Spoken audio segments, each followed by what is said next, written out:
धन्यवाद मंडळी.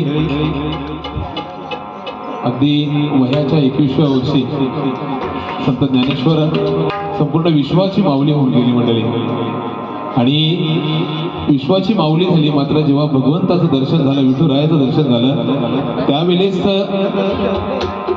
संत ज्ञानेश्वरांना वर्णन करता येईना असं हे अव्याट भगवंताचं रूप होतं. आणि त्यानंतर मग संत ज्ञानेश्वरांनी आपल्या बुद्धिरूपी साजनी म्हणजे मैत्रीण, आपल्या बुद्धिरूपी मैत्रिणीला विनवणी केली की हे माझी बुद्धी, आता ह्या ईश्वराचं दर्शन मला कसं होईल. आणि ती आलवणी केली की रूप पाहता लोचने सुख झाले हो साजनी.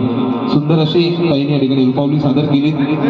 खूप सारं बक्षीस त्या ठिकाणी येत आहे. स्वर्गवासी लीलाबाई शंकर कडव यांच्या स्मरणार्थ सोमनाथ शंकर कडव दादा या ठिकाणी अंथराट वरडी यांच्याकडून 101 रुपयाचं पारितोषिक आलंय.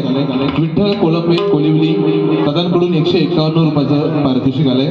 दुर्वा महेंद्र पेमारे महेंद्र दादांकडून या ठिकाणी 101 रुपयाचं